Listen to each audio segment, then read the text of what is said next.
Good morning, everyone. It is Wednesday, July 17th, 2024. I say good morning because where I am, it is morning. You may be watching from another time zone where it's not morning, but it is morning for me. It's 9 a.m. here in Tucson, Arizona. And 9 a.m. on a Wednesday means it is time for the mindful moment. Yes, the mindful moment is an opportunity I take every single weekday to engage in some spiritual practice, to talk about some spiritual ideas, and also then to do some prayer. Who am I? I'm Dr. Jonathan Zenz. I'm the senior minister here at Unity of Tucson. And what a delight it is to share in this practice with you. Unity of Tucson, of course, is an inclusive and loving spiritual center right here in Tucson, Arizona. We are a place where we express, we provide, we have a doctrine that we share. That doctrine are the teachings and the principles of the New Thought philosophy. And I believe that through the adoption of the New Thought philosophy, my life my quality of life is enhanced. And so I share it with the world with the idea that perhaps if you would like to work with these principles, they may enhance the quality of your life too. You get to decide though. So whether you're watching live or on the replay, I would love for you to post a comment and let me know that you are here. Love to see those comments come through. Yes, Beth, it is a wonderful Wednesday indeed. Grateful to see you here. Good morning to all the lovely peeps. And that's from Anita and William. And good morning to you, Anita, and to William. Reverend Jerry Stratemeyer, good morning. Grateful to see you. Jeannie Underwood, good morning to you as well. Roberta, hello. Peace to you as well. I do want to offer my reminder, which is to say this: you are love. You are light. You are life.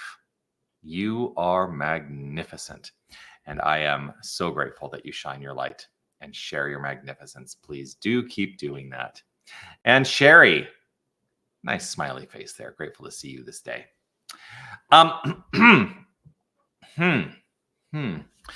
So I've got a little, I woke up really early this morning. I've got a little allergy thing happening in my throat. So it's, it's one of those glorious days.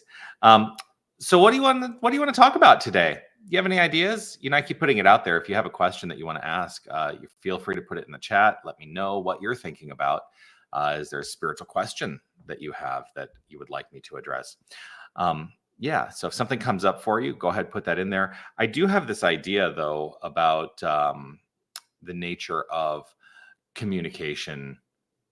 I'm going to call it, so I'm going to do something that I try not to do. I'm going to do something that I try not to do, and that is to separate God from the self for just a moment. For purposes of illustration, I want to be very clear. I do not believe that God is separate. I believe that God is the inherent, eternal, creative source, creative energy, creative power that is showing itself as all creation, and that includes us. So we are, each and every one of us, that presence and power. We are that. We're not next to it. We're not one with it. We're not, it isn't in us. We are of God. The wholeness of us is God. So for a moment, though, for illustrative purposes, I'm going to separate myself from God and talk about the nature. I talk about the nature of prayer not infrequently. And the way that I teach prayer, it is an encouragement to, really understand that the prayer answered is through the impulse in the self to take action in answer to the prayer. So what is it that happens with prayer? Well, prayer is a conversation, and there's a quote, an Emily Cady quote that kind of sparked this idea for me. So the Emily Cady quote is, prayer is talking to God. Prayer is talking to God. So then she has something else to say in that quote, but I'm going to ask you what you think God talking to us is. What could that be? Anyone know the answer? I'm putting you all on the spot. Well, I'm going to tell you the answer. Of course, I'm going to tell you the answer. Like, why would I bring that up and not then have an answer to share? So, Emily Katie's idea is that God speaking to us is what we call inspiration.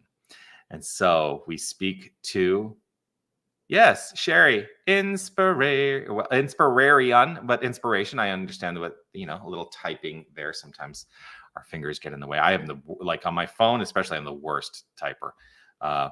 Synchronicity is one way. Jeannie, yeah, synchronicity. So I'm going to hold to this idea that Emily Katie wrote, which is prayer is speaking to God, inspiration is God speaking to us. And for me, that inspiration is what is the impulse into action. So I'm always in prayer. I'm actually always talking to my own use of the infinite mind. And the purpose of prayer, people, actually, if you're going into the advanced course of study with me starting in September, one of the questions that you will get asked probably very early on, I'm just going to let you know, you may want to take note of this, is what is the purpose of prayer? What is the purpose of prayer? And a lot of people are going to say, oh, to demonstrate in my experience what I want to, bring, it's going to be very much an outward kind of expression, which is not uncommon. But the purpose of prayer is to change one's mind, to address one's beliefs, to really address our feelings, our beliefs, our thoughts, and our feelings, the way that they all work together. Prayer is meant to address the inner life. Prayer is meant to address the inner life because the inner life is the basis on which the entire outer life unfolds. And so the answer to the prayer is through the inspiration within that leads us and impels us into action in the outer world. See how that works? And so this is what's been working for me really, really beautifully in my life. And I'm so grateful. I think about sometimes how grateful I am to have found this philosophy, which resonates with my soul. I grew up unchurched. I did not have a formal spiritual path growing up. I was gratefully able to explore spiritual ideas and had kind of come to this idea of like, oh, well, I don't believe in God, right out there. That's never been part of my construct in mind. Well, actually, I shouldn't say that was never a construct in mind. It probably was a construct in mind when I was young, because that's what the world around me supported. The culture that I live in very much supports the idea of God, a divine being out there somewhere that is observing all of us, that has dominion over all of us, and is judging all of us. That's what I was brought up with, even though I was not brought up in church. Well, my exploration in spirit invited me to a different idea, for which I am deeply grateful. And I found like minds when I came into New Thought. So grateful. Anyway, so who do we speak to in prayer? We're speaking to God as us. And who is God as us speaking to? I mean, who that didn't come out right. Inspiration is God as us, speaking to us and inviting us into action. Audrey, you're asking a question there, which is a very valid question. How do we identify a thought versus a feeling? Sometimes they are the same.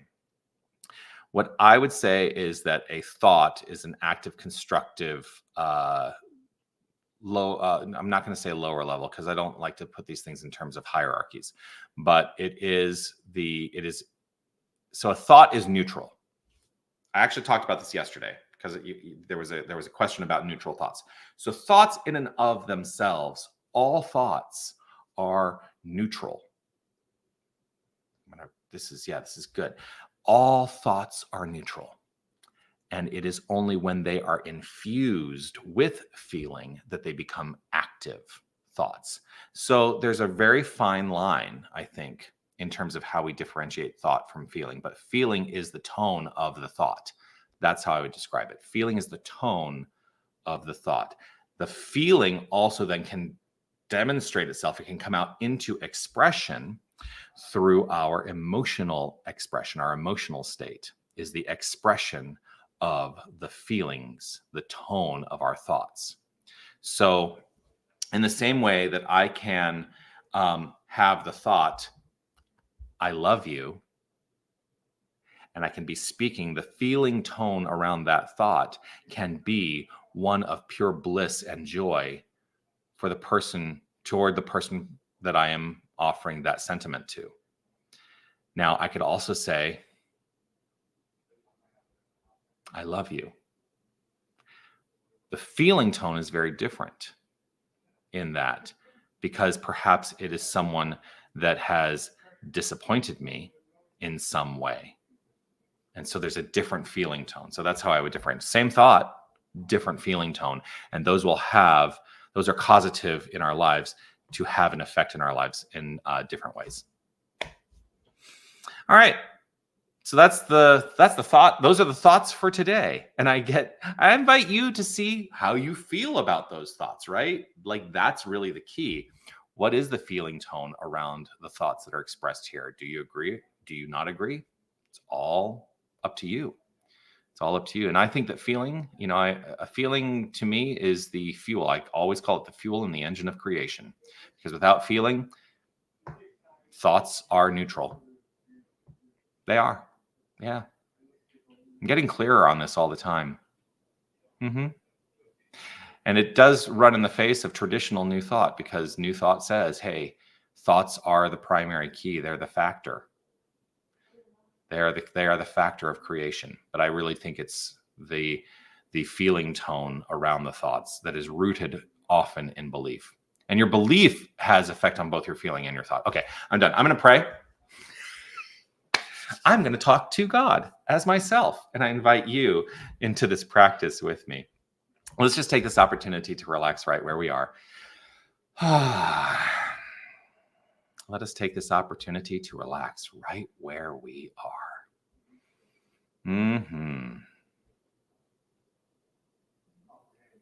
Just settling into this pure, perfect moment of awareness and opening up the awareness. Expanding the sense of awareness beyond the limitations that we tend to set for ourselves. I open my awareness up in this moment to the one infinite power and presence, the one wholeness.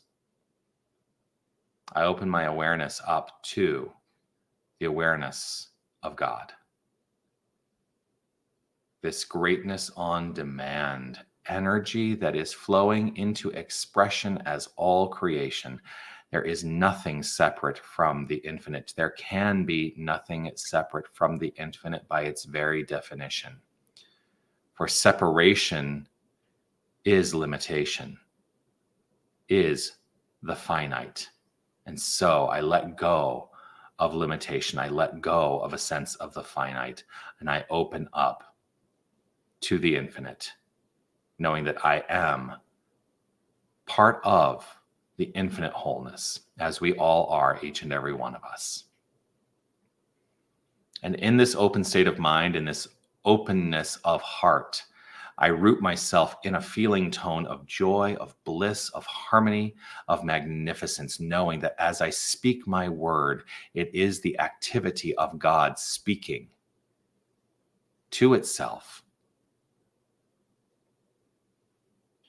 And that it is met perfectly always, no matter what, in mind, to flow forth into expression, rooted in my feeling around it. And so I infuse my life with feeling. I infuse my life with the feelings of joy, of bliss, of kindness, of connectedness, of interconnectedness. And as I step back into the feeling sensation of this, I know that I am elevated in the fullness and expression of life through this sense of feeling.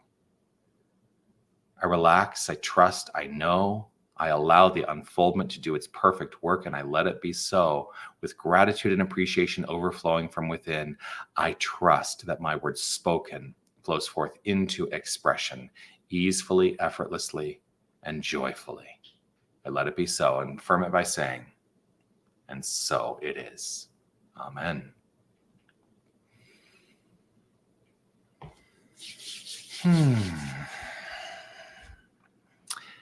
And so it is.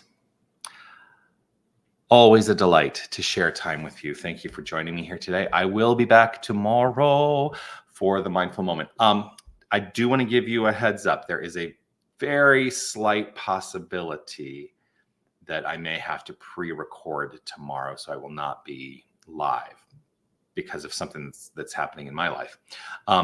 So you'll know when that happens. But if you have anything that you would like me to talk about, send me an email. There's my email address right there on the screen, revjonathan@unitytucson.com. Send me an email and let me know what you would like to hear about, and I will look to address it. Yes, but I will be back in some fashion, 9 a.m. tomorrow, whether it is live or pre-recorded. And don't forget that on Fridays at 9:30 a.m., I am here in various streaming sources with Reverend Steph Saint Amand, Saint Steph, and me, Dr. J.Z. And we join together on Fridays for The Rant, Radically Affirmative New Thoughts. So check that out. Hold on, I'm going to put this up. William says this: love the distinction between thoughts and feelings, really clarifies why it's the most important factor in your formula. I'm grateful that that has been cleared up. All right, everybody. Peace and blessings to you. I will see you tomorrow. I love you all. Thank you for being here. Bye.